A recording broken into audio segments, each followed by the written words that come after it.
Добрый вечер. Сегодня наша встреча организуется по инициативе Чувашской общественной организации «Хавал». Сегодня мы хотим поговорить о личности такого человека, как Даниил Ильмень, историческая личность. И сегодня у нас в гостях, хочется сказать, Сергей Владимирович Щербаков, кандидат исторических наук. Он 7 лет проработал в архивах в Чувашии, так и в Татарстане. И сегодня мы хотели бы поговорить как раз о личности Даниила Ильменя, поскольку в исторической литературе и в общественном сознании его личность вызывает неоднозначную, в общем-то, реакцию. И хотелось бы узнать ваши отношения к этому персонажу, историческому персонажу. Да. Изучая историческую литературу, как советскую, так и современную, особенно современной, приходится сталкиваться с таким очень неоднозначной оценкой Даниила Семеновича Ильменя. То есть многие говорят, что великий человек, который сделал очень много для Чувашии, безусловно, замечательный и как человек, и как руководитель, все хорошо. Но некоторые упрекают его в личных пристрастиях, недальновидности. Даже, знаете, там приходилось встречаться с нашими даже научными в работах, где его упрекают то, что с ограниченным мировоззрением темного забитого такого чуваша. И поэтому надо все-таки разобраться с этим вопросом. К сожалению, у нас в литературе не все вот так вот просто не разберешься, поэтому сегодня мы хотели встретить, чтобы рассказать о том, что все-таки немножко вообще, что там происходило, фабулу событий, и нам станет понятнее, какой он был. А так, мое личное отношение, я много лет действительно занимался в архивах и вообще знакомился с документами абсолютно различных деятелей чувашских и не только. И, честно говоря, у меня всегда к ним вызывало только уважительное отношение, потому что в те времена это были искренне действующие люди, реальные люди, которые очень много что делали, старались, продвигали, и у них, главное, получалось. Да. К сожалению, они оказались по разные стороны баррикад, идеологических, политических, личностных, там какие-то или других таких отношений. Ну, вот так. А в отношении Даниила Семеновича Ильменя, по крайней мере, очень интересный человек, деятельность чрезвычайно интересная, все время постараюсь об этом рассказать. Ну, я думаю, мы построим нашу беседу таким образом, что предоставим участникам нашего кругло-квадратного стола высказать то, что вы знаете, например, об этой личности, да, то есть некие какие-то вопросы, а вас, в частности, прокомментировать эти вопросы, которые будут задаваться. И действительно, чаще всего мы слышим не очень лестные, не очень радужные какое-то отношение к Ильменю. Вот, ну, я не знаю, первый вопрос, который хотелось бы задать. Среди чувашской интеллигенции считается, общественности прежде всего, да, то есть считается, что Ильмень был противником так называемой Большой Чувашии, вот, со столицей в городе Симбирске. Вот, можете поподробнее рассказать об этой Большой Чувашии и как раз почему это связано с Симбирском и так далее? Да, приходилось сталкиваться среди нашей интеллигенции, то, что действительно многие прям эмоционально обижены на то, что вот была возможность в середине 20-х годов создать Большую Чувашию, столицу в Симбирске, а Ильмень, как бы из-за того, что он сам был верховой чуваш, да, и как бы ему интересы симбирских были не близки, и поэтому он от личных соображений как бы мешал этому вопросу, развитию этого вопроса. Ну, я сейчас не буду много об этом рассуждать. Мне хотелось бы все-таки вернуться, чтобы понять, чего же он хотел, более ранее, в это годы, в частности, 18-й год. А про Большую Чувашию все-таки немножко скажу, что он на самом деле принял большое участие, чтобы это как же продвинуть этот проект Большой Чувашии. В частности, в 1924 году, когда он был на должности секретаря обкома обком партии Чувашской области, он проводил всероссийские совещания, на которых принимались резолюции в поддержку как раз этого проекта Большой Чувашии со столицей именно в Симбирске.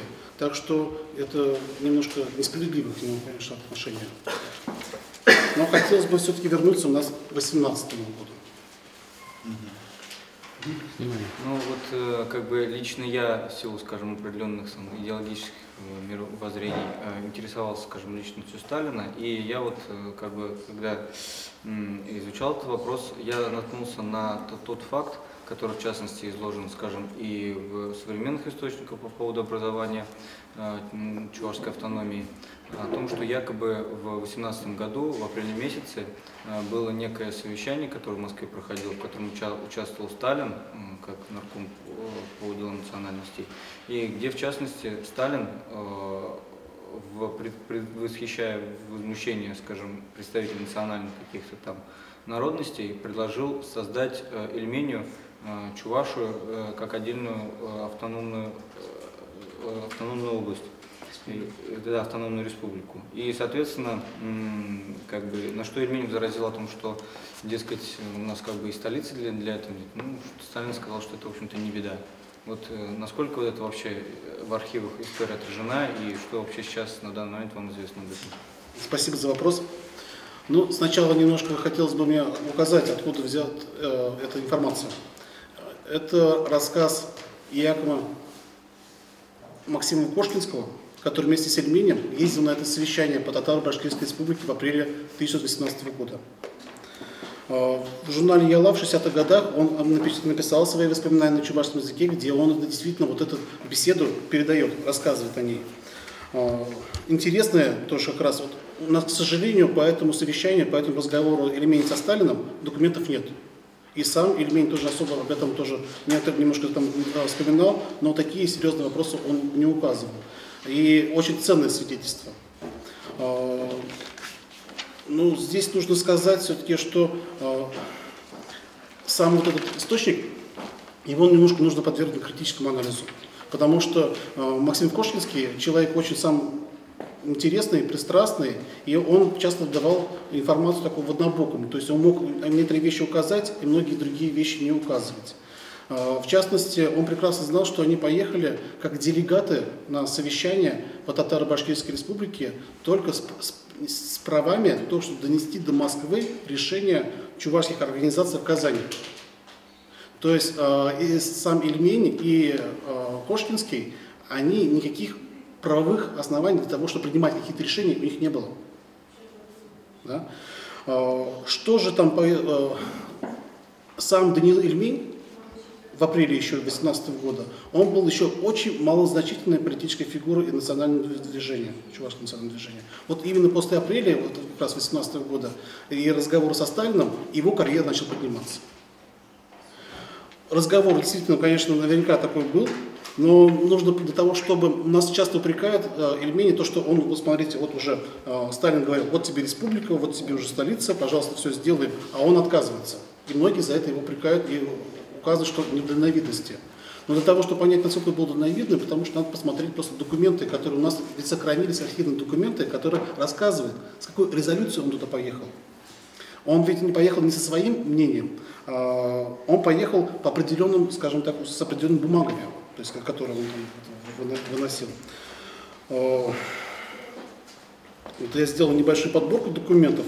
Вот хотелось бы обратить на один документ, который на самом деле очень много объясняет вообще, что за разговор был со Сталиным. Потому что по Татаро-Башкирской республике отдельный разговор, а у Ильмени была двойная миссия. Он должен был отвезти в Москву, в Наркомнац, к Сталину, обращение комиссариата по чувашским делам Казанской губернии о том, что и довести его до Сталина для того, чтобы Наркомнац его утвердил. И Совнарком РСФСР его утвердил. Что же написано было в этом? Что же написано было в этом документе? Вот этот документ мне очень значимо, считаю очень значимым, потому что он раскрывает вообще всю фабулу событий начала 18 года. К сожалению, в советское время о нем вообще никак не указывали. В современное время тоже у нас, к сожалению, его не осветили. Здесь идет обращение комиссара по чувашским делам Краснова, Совет народных комиссаров РСФСР, комиссариат по национальным делам Наркомнаца Сталина, где он пишет: комиссариат по чувашским делам при Казанской Советской Республике просит об официальном признании комиссариата в качестве административного органа для всего чувашского народа, впредь до организации общечувашского комиссариата в пределах, какие намечены предлагаемым общим положением, и разрешить иметь при центральном правительстве представители защиты национальных интересов чувашского пролетариата и беднейшего трудового крестьянства. Подпись комиссар по чувашским делам Краснов. То есть о чем там идет речь? То есть вот этот комиссариат, который был по Казанской губернии, он хотел получить статус всероссийского комиссариата по чувашским делам. То есть Ильмень поехал с этой целью и разговаривал со Сталиным не насчет республики, не насчет как же столицы, а его задача была довести вот как раз вот это решение, чтобы комиссариат стал вот этим центром. И решающую роль в этом, конечно, играл вот этот левый эсер Александр Дмитриевич Краснов, который был комиссар. А Ильмень был всего лишь посланцем. Причем вот это что интересно, вот этот документ был написан почерком Дмитрия Петрова Юмана. Тоже очень знаковая фигура того времени. У нас сейчас до сих пор считается, что он советскую власть не поддерживал, то есть старался от нее дистанцировался, и летом 1918 года ушел сначала Народную армию Самарского Кумыча, а потом белогвардейцам. Но вот этот документ был написан непосредственно самим Юманом и говорит о том, что Юман принимал в этом отношении большое. Дальше. Насчет Татаро-Башкирской республики. И почему он отказался от республики? То есть ему предлагалось уже тогда, в 1918 году, Сталин недвусмысленно сказал, что мы можем создать вам уже автономную советскую республику Чувашскую. Но однако сказали нет. Тоже у нас, я говорю, что у нас за это часто Ильмень упрекают. Но надо посмотреть, а с каким документом он еще по этому поводу ехал. 7 апреля 2018 года состоялось совместное заседание Чувашского социалистического комитета, Чувашской фракции исполкома Казанского совета и комиссариата по чувашским делам, где они приняли резолюцию в отношении Татаро-Башкирской республики. И там все очень хорошо указано, почему Ильмень отказался от республики. Не буду сейчас зачитывать, резолюция достаточно большая, я вот ее выделил, тут некоторые слова, просто резюмируя некоторые слова, хочу сказать, что в то время, в 2018 году, комиссариат хотел и Юман, то есть своим социалистическим комитетом, хотели, чтобы на территории Волжско-Уральского региона создалась общая большая автономия всех народов, которые проживают здесь, чувашей, русских, татар, башкир, марийцев, удмуртов, мордвы и других, и чтобы Волжско-Уральская Советская Республика. И чуваши активно поддерживают этот проект. Краснов активно поддерживал этот проект, потому что считали, что вот эта Волжско-Уральская Советская Республика обеспечит культурные права для чувашского населения. Но, забегая вперед, могу сразу сказать, что татары и башкиры были категорически настроены против этого проекта Волжско-Уральского. То есть они хотели сделать чисто мусульманскую свою, то есть как же республику.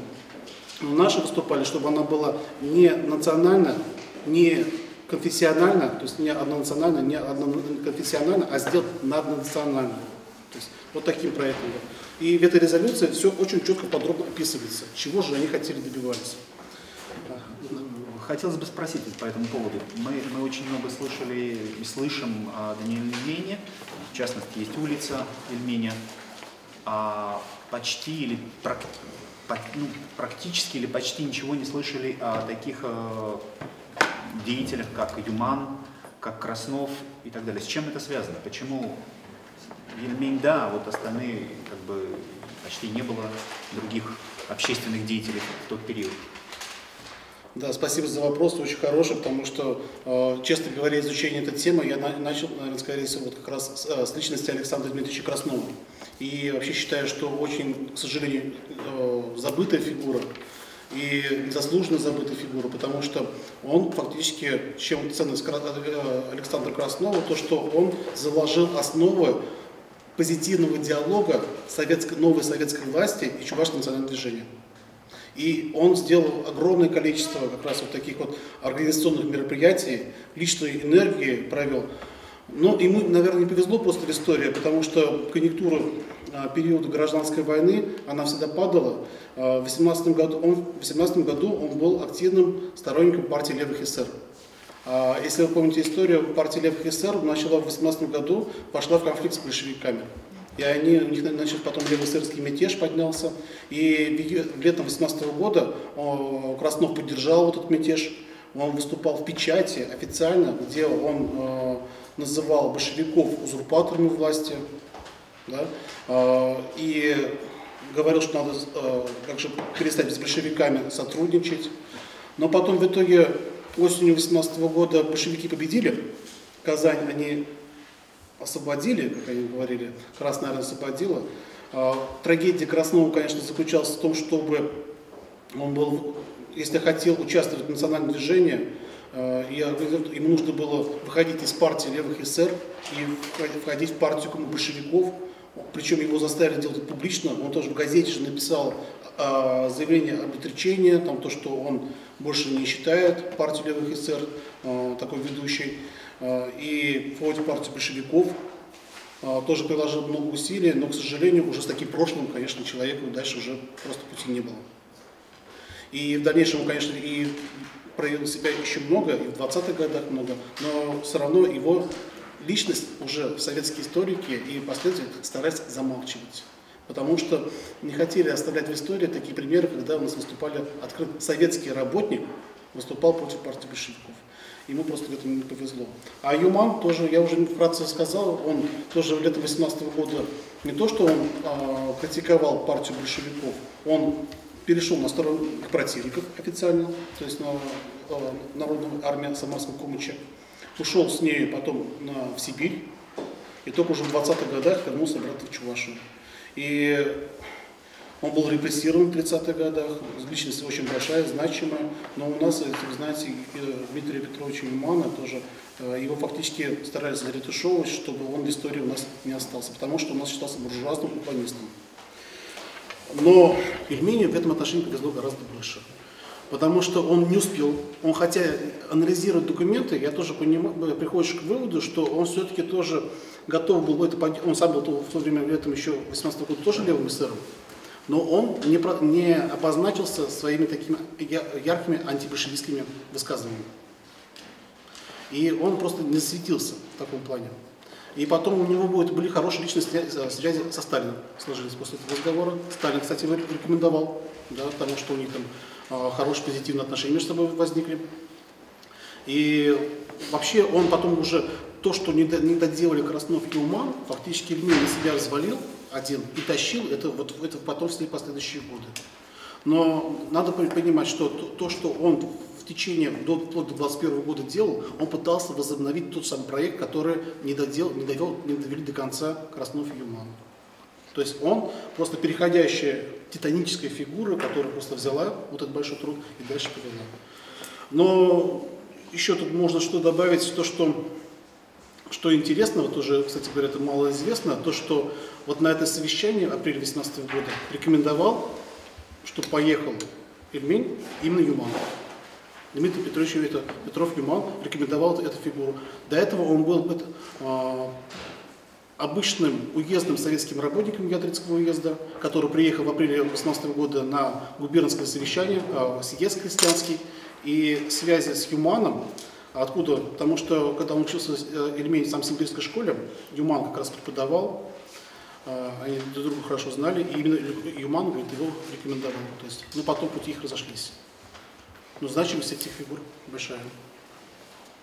Следующий вопрос.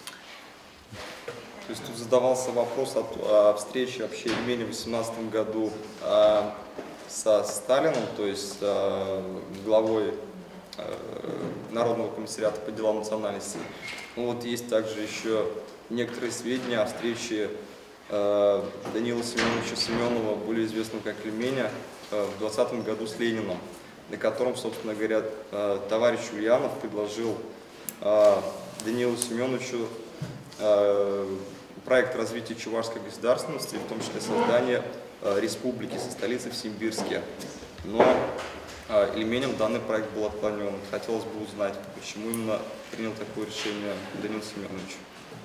Да, действительно, Ильмень в 2020 году разговаривал и неоднократно с Лениным насчет чувашской автономии. То есть, как ее создать, как ее привести. Вот у нас сейчас активно обсуждается уже лет 20-30 вопрос о том, что Ленин предлагал в этих разговорах с Ильменем сделать уже Чувашию, то есть столицу в Симбирске. У нас это вообще, этот вопрос бурно обсуждается, многие про него говорят. Он стал даже своего рода как национальной идеей на последних десятилетий, да, что давайте все-таки мы, может быть, вернем нам Ульянов, все такое прочее. Насчет того, что действительно такой разговор был, Сказать сложно, потому что документов по этому поводу не так уж и много. Вот стенограмма бесед с Лениным у нас неизвестны, по крайней мере, может быть, они в московских архивах. Но 30 лет уже об этом говорят, но, честно говоря, так ничего не нашли. И когда приходишь, смотришь литературу нашу историческую, современную, то и смотришь там ссылки, какие указываются, с аргументацией, там, то, что Ленин предлагал столицу сделать в Симбирске, и начинаешь ее перепроверять, она, к сожалению, не подтверждается. Потому что там эти ссылки идут в основном на воспоминания Василия Алексеева, участника этого разговора, Льва Мироновича Лукина,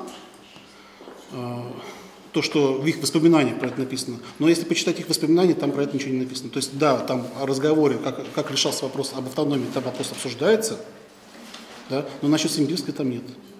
В этом списке ссылок есть еще, например, работа Любимого 60-х годов, но там тоже он о Симбирске, там тоже у нас не пишет. Единственное, которое действительно говорит о том, что Чувашскую область, это предлагал Ленин в 20 году, предлагал сделать в Симбирске, имеется в единственной книге, которая была издана в конце 24 года. Эта книга, это по сути брошюра, такая хорошая конкретная брошюра по проектам по расширению Чувашской автономной области до автономной республики. Она, кстати, широко известна, и наверняка многие карту видели Большой Чувашии, как раз вот она взята из этой книги. И там на первой странице прямо так и написано, прямо где введение. Она была написана специально для административной комиссии в ЦИК, которая в Москве у нас это была, для того, чтобы показать всю предысторию вопроса, почему хочет Чувашия преобразоваться в автономную республику и расширить в 2,5 раза ее территорию. И с этой фразы и начинается прям введение, что вот Ленин в свое время, еще когда вот на заре в 20 году, когда образовалась автономная область, он предлагал сделать в Симбирске. Честно говоря, анализируя вообще события тех времен, анализируя многочисленные документы, а их немало, по тому, как вообще велся диалог, я сейчас об этом хочу немножко рассказать, можно подвергнуть сомнению, что действительно с Ильменем вот на этих совещаниях вопрос ставился о Симбирске. Потому что это, скорее всего, уже те составители книги 24 года выдали желаемое за действительное. То есть они, если бы такой разговор был бы, они написали бы конкретнее. Я предполагаю, что все-таки разговор такой мог состояться. Действительно такой разговор. Но пока у нас документы это никак не подтверждают. Но такой разговор, знаете, кто с кем мог быть? Это мог быть с самими симбирскими коммунистами. То есть вот они могли с Лениным встречаться, потому что они земляки. Это в частности Савандиев, Сергеев, Прокопьев, Мили. Они в то время как раз неоднократно ездили в Москву. У меня, к сожалению, нет документов, я не нашел в нашем Чувашском архиве, может быть, в Ульяновском это найдется. Они активно прорабатывали, то есть у них был свой проект, отличный от Ильменевского, и они, возможно, с Лениным встречались и говорили, что, возможно, это сделать Симбирский, и Ленин мог действительно сказать, да, почему бы нет.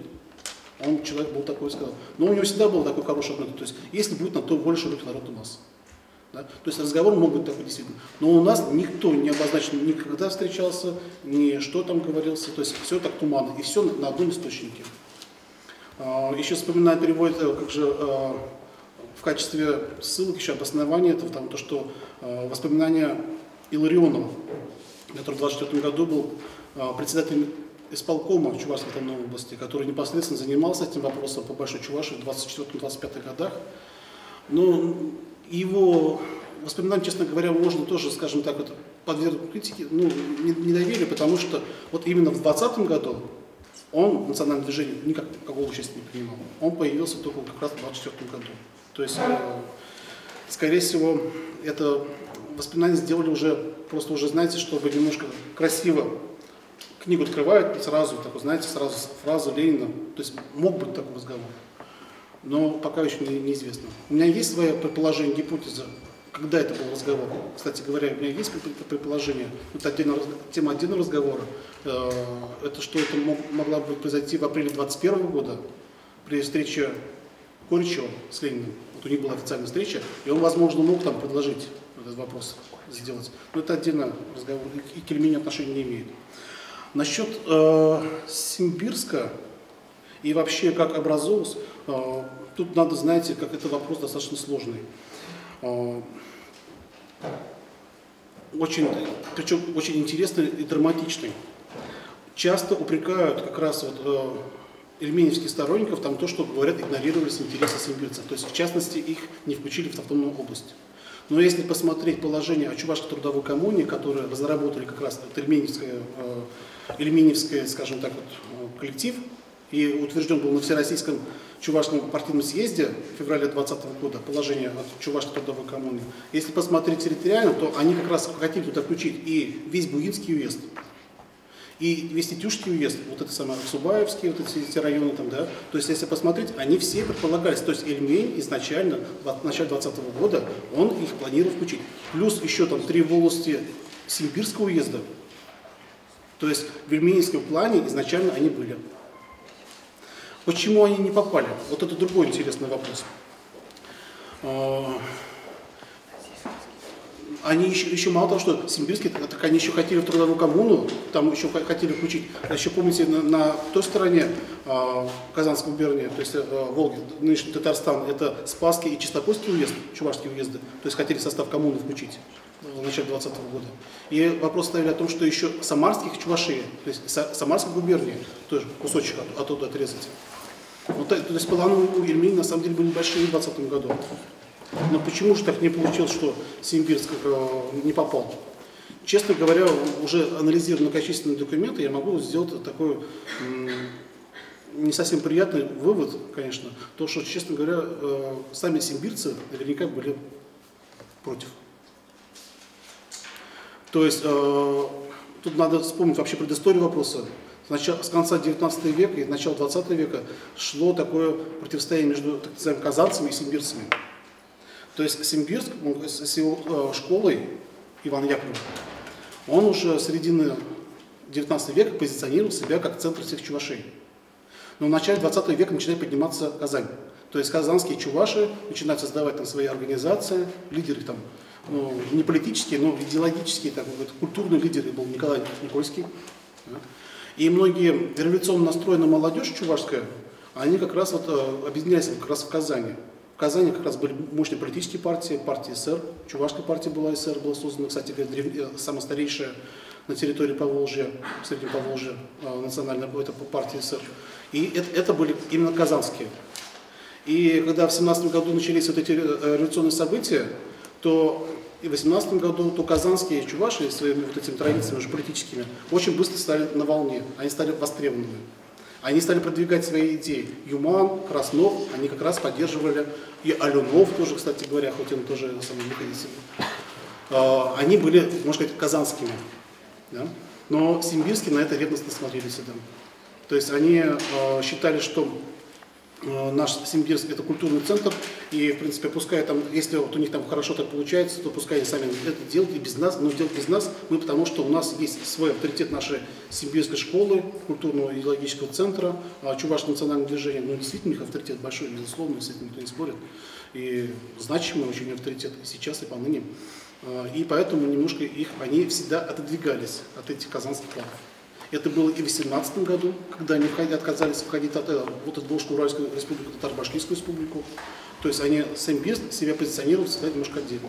Еще в 18 году, то есть как же на военных съездах чувашских там принимают решение о том, чтобы поддержать, давайте войдем Волжско-Уральский штат в январе 18 года, то симбирцы присылают своих делегатов и говорят, а мы против.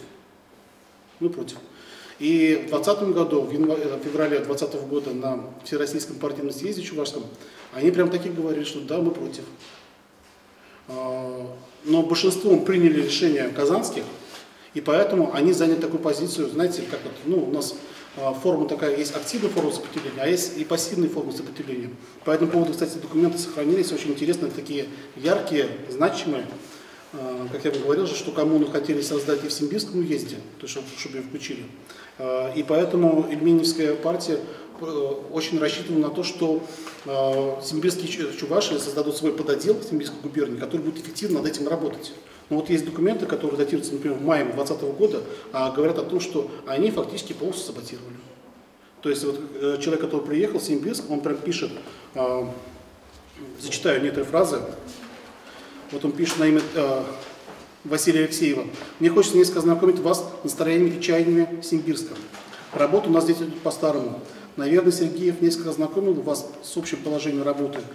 То, я думаю, осветить самые затаенные стремления симбирцев главным руководством лозунгом является Симбирск, в кавычках, Симбирск издан был культурным центром Чувашии, поэтому в дальнейшем он должен быть таковым. Этот лозунг для них непреложная истина. Во всех своих планах они исходят из этих положений. Ну, тут немножко пропущу. Он конкретизирует эти примеры, там насчет газеты, издания, насчет музея. По всей вероятности, они говорят, что Симбирск должен стать культурным центром, совершенно не надеются на осуществление коммуны, трудовой коммуны. В Симбирске предполагается краевой съезд. Съезд, кажется, как раз должен будет по предложению идеологов низовых чуваш определить отношение низовых чуваш к политике чувашского отдела, который Ельмень как раз возглавлял. И говорит, что надо какие-то меры принимать, потому что они у нас противоречат нашей линии. В конце мая приезжает, как бы сказать, ревизор в Симбирский подотдел, который прям зафиксирует, как он пишет, что подотдел Симбирский находится в предсмертной агонии, что он не старается выполнять решение съезда, которое было в феврале 2020 года, и называет это прям позорным саботажем перед чувашским отделом. Поэтому, что Симбирск там не попался, наверное, нужно искать в этом направлении, потому что изначально их все-таки симбирские территории предполагали включить, но они не вошли. Еще раз говорю, возьмите положение трудовой коммуне, там Симбирский уезд, да, то есть как раз вот эти самые чувашские районы, вот Ульяновская область нынешние наши, они предполагались. То есть почему они не оказались, это уже вопрос уже самим симбирцам. Сейчас еще тут как же интересно, там как же всегда возникает вопрос, а почему все-таки они не попали потом, да, это самое, как же, а у нас еще не только симбирские территории, у нас еще татарские не попали, так ведь? Там надо вспомнить, дело в том, что многие думают, что предполагают, что это Ельмень решал. Нет, это не Ельмень решал. Дело в том, что в мае того же как раз 2020 года, 27 мая, была провозглашена Татарская автономная республика, которая, она фактически в одностороннем порядке сделал выгодно для себя естественные территориальные рубежи. То есть с татарским населением, Буинский уезд, Тетюшский уезд, и они включали. Сначала у нас к этому не особо опасались, да? То, что это не страшно, потому что в случае чего, потому что Ельмень был в это время уже в Москве, вел разговоры, и там прямо говорили, что этот вопрос можно потом решить, оспорить, потом поменять, может, границы, и так, и так. И они начинали писать уже тогда всевозможные резолюции собирать о том, чтобы вот эти территории вошли в состав Чувашской автономной области. И, кстати, добились. Например, в частности, Яльчский район, он вошел сначала, если помните, Татарская республика, а потом уже его направили на самоопределение, там уже они добились того, чтобы они вошли в состав автономной области. То же самое же было имеются тоже документы, как раз 5 июня, о том, что говорят, что необходимо активизировать в этом направлении работу и добиваться отторжения, то есть обратно в Чувашской автономной области. Ну, что-то добились, чего-то не добились. Вот еще интересно, важная вещь. Есть определенный такой стереотип, шаблон, то, что основной вопрос о чувашской автономии решался 22 июня, как раз в ходе разговора с Лениным, когда собрались на это совещание в Политбюро ЦК с Лениным, где был Ельмень, Алексеев и Лукин, Иванов, где они как раз вопрос обсуждали. Эта ситуация известная, помните, наверное, уже то, что как раз Ленин говорит, а почему вы хотите коммуну? Коммуна не будет ничего понятно, давайте республику. Он говорит, да нет, мы республику не потянем, это идеологически там буржуазная программа, все такое прочее, там это рассуждали. Он говорит, а давайте это область. И как это Алексей пишет, мы говорит, ничего не смогли сказать, ладно, хорошо, область. Но не совсем до конца там всю эту фабулу, историю он рассказывает. Дело в том, что фактически вопрос решен был не 22 июня, а еще 8 июня, когда при Политбюро ЦК состоялось совещание тоже с Лениным, насчет того, что границы как раз татарской республики, то есть о судьбе, то есть основные проблемы решались в Татарской республике, то есть она вот образовалась, да, и решались вопросы то, что, потому что она стала столицей Татарской республики в Казани, а Казань это был губернский город, то есть Казанская губерния. Хорошо, то есть если появилась эта Татарская республика, а куда девать остальные территории от Казанской губернии? То есть Чувашские уезды, Чебоксарские, Ядринские, Цивильские уезды, Казандемьянские, там, Тетюшские, то есть куда их девать? Да? Вот татарская образовалась. И вопрос уже фактически был тогда решен о том, что создадут такую маленькую вот эту Чувашию, и причем самое интересное, что без самих чувашей. То есть на этом совещании чувашей не было.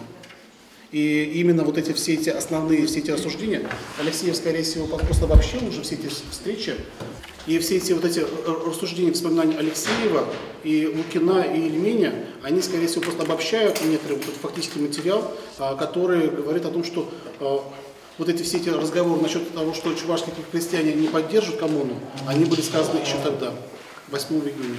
И уже фактически судьба была там решена. Причем вот это совещание, у нас сейчас установлено, что в московских документах оно вошло как об образовании Чувашской республики. То есть повестка дня там по Татарской республике идет, о Чувашской республике, так и написано там, да? Там не написано о чем там, как же. Но она называлась о Чувашской республике. Но надо понимать, что там и в то время они предлагали, да, давайте вот на оставшейся территории Казанской губернии сделаем Чувашскую республику. Но о какие территории шла? Это шла речь только о Цивильском, Чебоксарском и Ядринском уезде. И тогда, то есть они тогда начали писать, что нам с этими 3 уездами это совершенно смертельно подобно, да? Было дано 2 недели на то, чтобы окончательно решить, что же там будет. Либо чуваши на этих 3 уездах, повторяю, сделать свою республику, то есть о Симбирске там речь не шла. Либо чуваши сделать свою республику, либо их присоединять к Нижегородской губернии. То есть стоял вопрос либо так, либо так.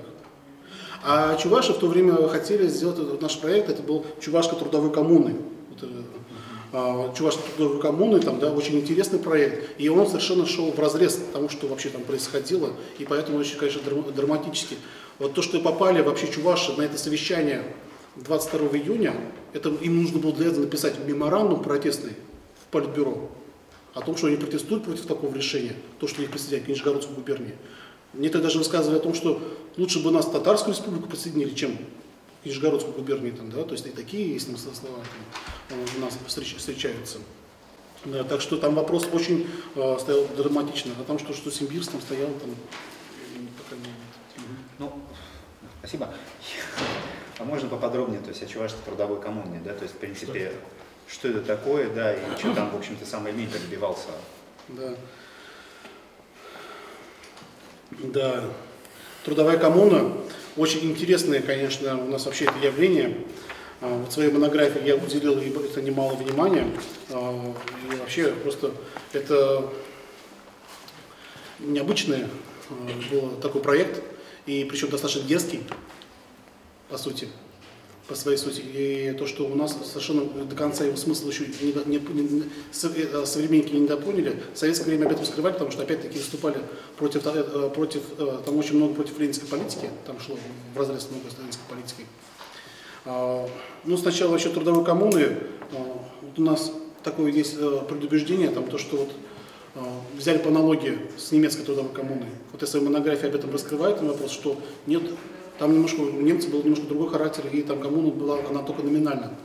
А у нее была изначально она другая по своей сути. У нас еще часто вот в литературе говорят про корейскую трудовую коммуну. Вот что интересно, вот, финские коммунисты, которые выдвинули проект о корейской трудовой коммуне, они выдвинули гораздо позднее, чем чуваши. Они только весной 2020 года начали продвигать. Они даже не с коммуны хотели, они хотели сделать республику. И Ленин сказал, что нет, мы республику не дадим, мы им дадим трудовую коммуну. А чуваши, наоборот, приходят с проектом трудовой коммуны, и им говорят, нет, им коммуну не дадим, дадим республику. То есть здесь закопан очень большой идеологический, политический смысл. Там очень интересный. В чем смысл? Не буду сейчас, это моя одна из любимых тем, конечно, можно поподробнее было рассказать, но сейчас уже много времени уже разговариваем.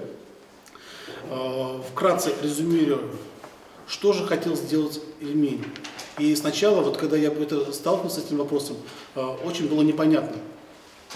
Потому что анализируешь это положение трудовой коммуне, там, как же это сам. Потому что, понимаете, они же политики, они не все могли написать на бумаге, тем более официальной бумагой. Поэтому подоплеку было сложно найти.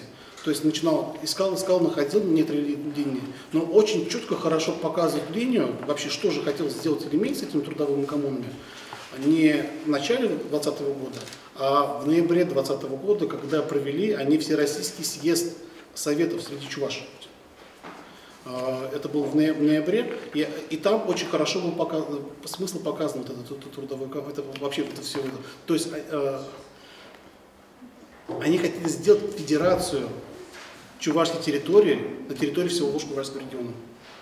То есть вот это наша нынешняя Чувашия современная, Чувашская трудовая коммуна, столица Чебоксарах, это должен был стать только первым фундаментальным, как же это самое, началом для того, чтобы создать архипелаг вот этих коммун, которые будут и в Симбирской губернии, и в Самарской, и Саратовской, и Уфимской, и в Казанской губернии, и в Томской, кстати говоря, они там еще начали прорабатывать создание коммун в Томской губернии.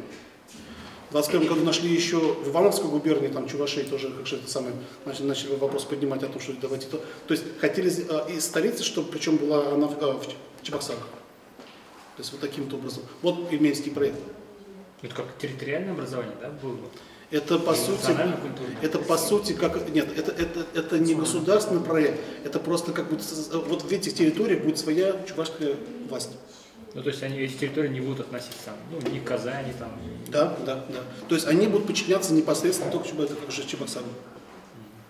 И причем как же курировать, а они же разбросаны, Чебоксар же они не могут же делать, и таких полномочий нету. Очень интересный был проект, у него очень такой, там еще второй эшелон. В то время еще сохранялся чувашский отдел при наркомнации. А он находился, основной отдел находился в Москве, при наркомнации. То есть непосредственной близости от всего руководства, с помощью которого могли решать все сложные вопросы. Они, собственно говоря, с 2018 года так и делали. И они планировали сделать таким образом для того, чтобы создать областную власть и еще над ним только экстерриториальный такой дополнительный орган, который будет связывать всех чувашей всей России.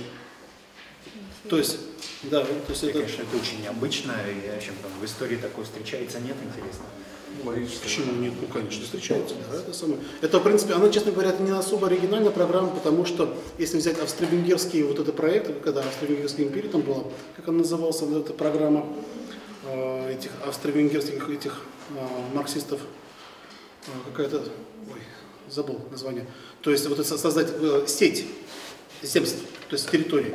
Потом еще до революции 17 года чуваши хотели сделать сеть земств, чувашских земств. То есть они будут свои земства в Томской губернии, Казанской губернии, Саратовской губернии, и они между собой будут взаимосвязаны. Только вопрос стоял, какой город станет из них главный? Москва или Казань или Симбирск? Вот у них там что там, как же это самое, там такое. И почему это у нас все-таки не получилось, это самое. А вот дело в том, что если монография, вы помните, я там указывал большое. Дело в том, что вот эти все экстерриториальные такие, как говорили, культурные проекты, то есть они партии большевиков категорически не поддерживали. То есть по идеологическим соображениям программу культурной автономии Ленин отвергал. Еще в 1903 году он написал специальную статью там, да, по национальному вопросу, где он жестко критике вот этой программы экстерриториальной культурной автономии, он подвергал жесткой критике. Почему? По одному только простому условию. Почему? Потому что с точки зрения национального вопроса для партии большевиков нужна была борьба внутри каждой нации, чтобы была борьба между трудящимися и эксплуататорами. То есть, чтобы расколоть нацию, чтобы они как же свергли эксплуататоров, да? А программа культурной автономии подразумевает то, что они будут объединяться. То есть они наоборот как же сплачиваются. И поэтому он говорит, что это будет, эта программа на руку, а это Чуваши, у них традиционно многовековая такая традиция, почему они эту программу поддерживают. Но официально уже в то время это было австро-венгерские марксисты, это уже идеологию там какой-то культурной автономии уже разработали, персональная, экстерриториальная, они еще там называли ее. И он называл ее буржуазной идеологией, и всячески боролись с ней. И поэтому как же продвигать в 2020 году вот такой вопрос было сложно. Потом еще, чем еще вот сейчас самое интересное, дело в том, что в мае 2020 года, когда образовались эти татарские, чувашские, потом впоследствии марийская, в ЦИК издал распоряжение о том, что вот эти экстерриториальные органы при Наркомнации национальные, их нужно ликвидировать вообще и создать представительные органы каким-то территории. То есть вот Татарская республика, и чтобы они представляли только татарскую. Чувашская, то есть чтобы они представляли только Чувашию, вот эту территорию. Потому что прежние системы, они могли где угодно, вплоть на Камчатке могли там свою деятельность развернуть. Юридически у них было такое право большое, очень сильное. И они боролись против такого права, потому что их не устраивало это право, там, да? Потому что она как раз, во-первых, это культурная автономия, по сути. И по своим, действительно, с точки зрения управления государством, это было лучше сделать вот так, разбить вот так по территориям. И в мае 2020 года в ЦИК издал распоряжение о том, что ликвидации вот этих экстерриториальных подотделов Наркомнации и создание только вот этих самых.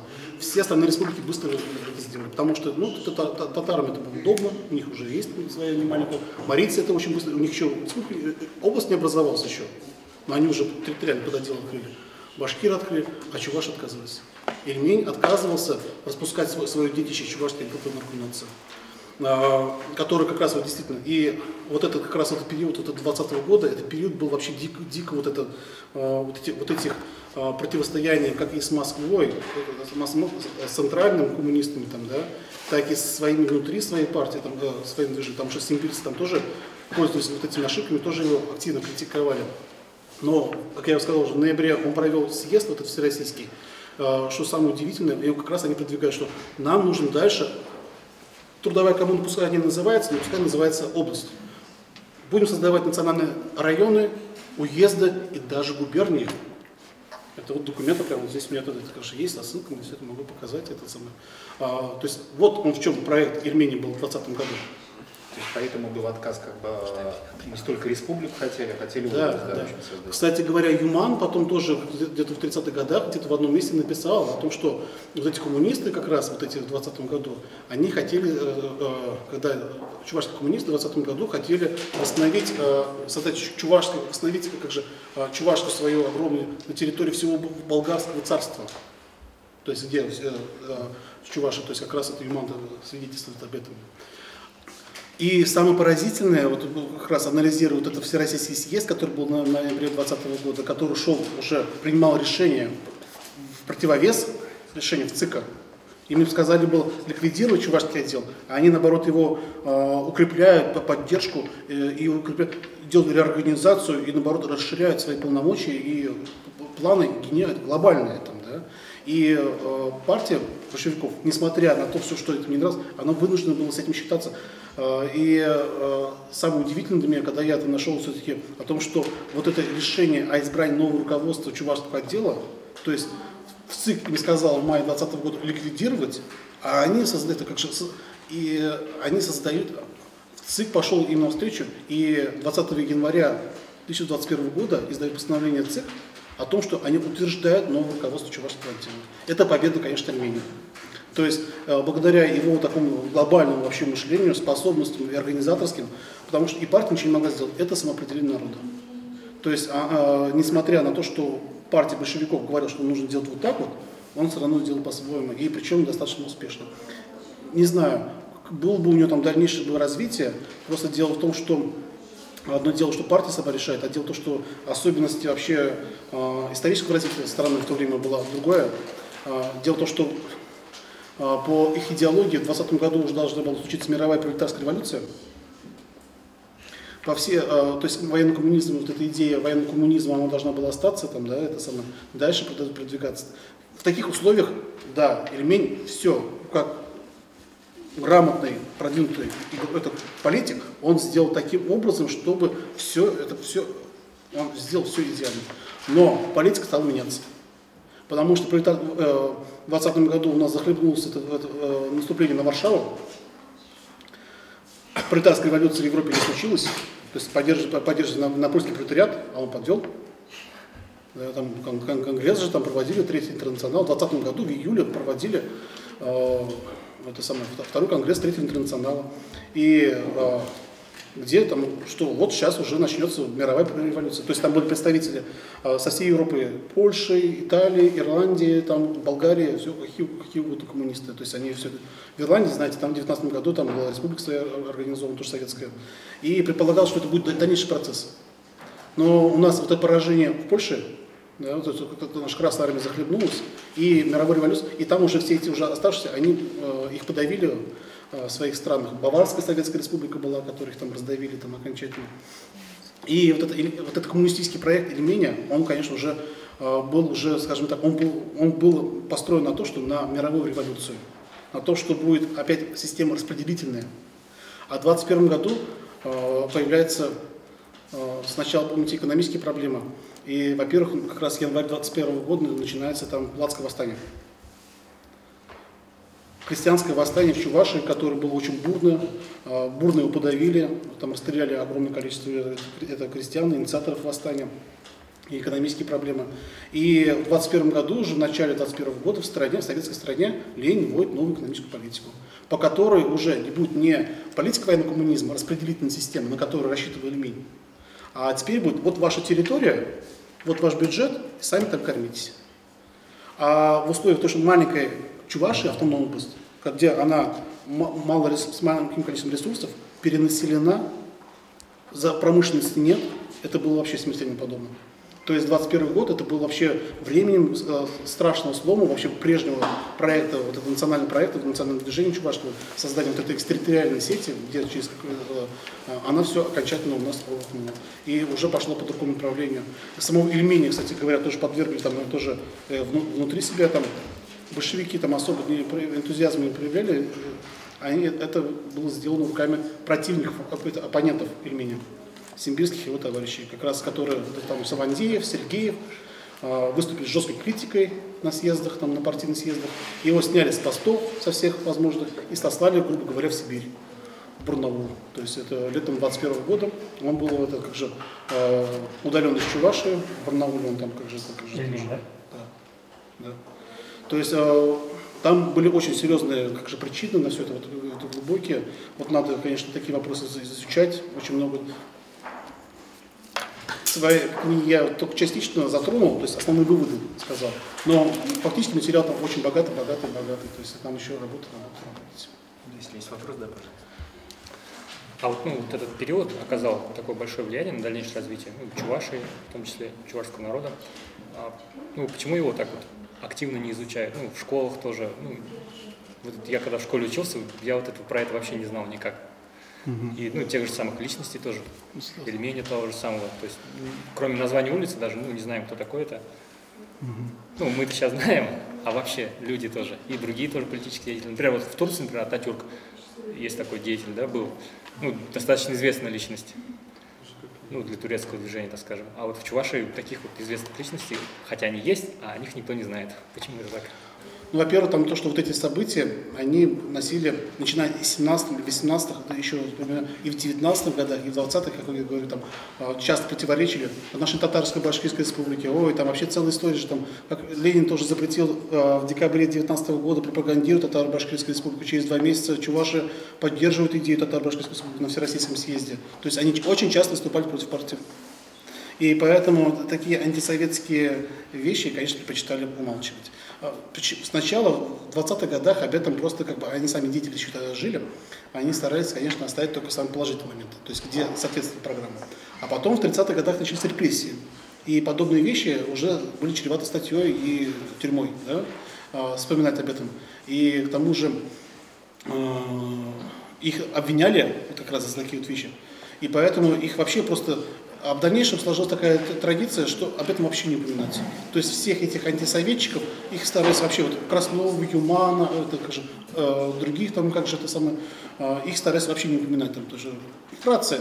Там были, да, темные, классовые, недозрелые, там еще, они еще с ограниченным крестьянским мировоззрением. То, что там была многотысячная интеллигенция, об этом тоже молчали. Зачем? А то, что интеллигенция выступала против советской власти, оно, естественно, было неудобно. А вот про Ильменя они оставили. То есть Ильмень, это более-менее личность его оставили. То есть фактически у нас в истории, если посмотреть в советские книги, там, да, там что-то в 17 году что-то буржуи что-то наши хотели чувашские, потом что-то их там сдавили, а потом вот Ильмень в 2020 году сделал вот эту автономную область. Там все как же. Причем Ильменя к нему критически не относились, то есть все это убрали, все эти его там, и поэтому оставили только, знаете, там, если почитать, там, действительно, 17-18, потом бах, сразу 20 год. 24 июня 2020 года, ленинская мудрая политика и так далее. Было удобно, потому что там так было удобно. Потом, наверное, еще следующая причина, потому что чувашское национальное движение, вот в отличие от татарского или башкирского, так сильно не вошла в конфликт с советской властью. Потому что у татар и у башкир были военные столкновения. У татар и башкир были военные столкновения, да, где доходило. У чувашей таких не дошло, просто и поэтому была немножко какая-то возможность немножко эту тему немножко прикрыть. То есть, неизвестно, и ладно, пускай не будет.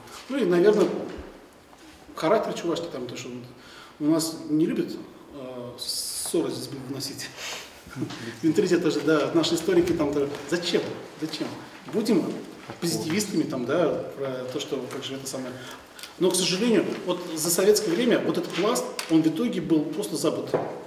А в наше время советское только приступили, сейчас вот только занимаемся такими вопросами. И еще там очень сложно понять, потому что мы еще все равно же, у многих еще, мышление еще советское осталось. Стандарты, вот эти парадигмы знаний, она еще там поэтому немножко сложно, но работаем.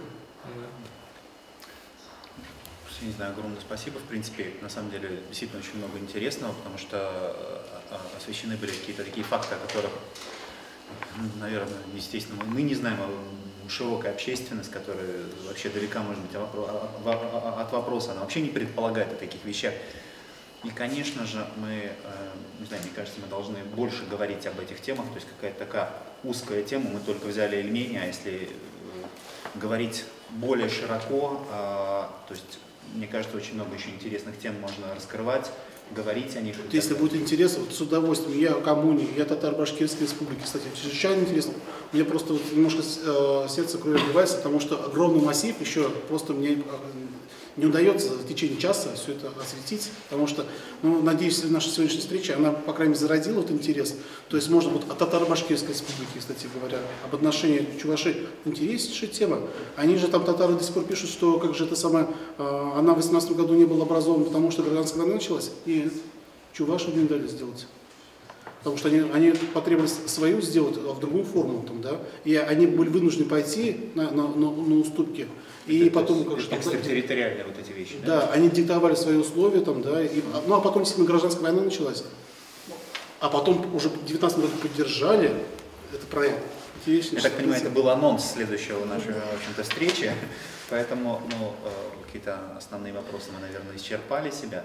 То есть я еще раз хочу сказать, что, в принципе, мероприятие было организовано Чувашской общественной организацией «Хавал», и мы хотели бы освещать эти вопросы в дальнейшем, то есть основываясь на каком-то фактическом материале, тем более, что, в общем-то, сегодняшняя наша встреча с Сергеем Владимировичем, в общем-то, доктор, еще раз хочу напомнить, что он доктор, прошу прощения, еще не доктор, но кандидат исторических наук. В общем-то, долгое время он работал серьезно с архивами, и поэтому, наверное, в этом ракурсе, в этом плане мы должны более плотно освещать и знакомиться с другими темами. Хотелось бы, чтобы наша общественность отозвалась. Думаю, вот как раз формат видеообщения, то, что вот как раз может, если будет в интернете размещаться, можно задавать вопросы, с удовольствием буду их дальше раскручивать, отвечать, потому что у меня еще много чего, есть чего удивить. Значит, будем общаться.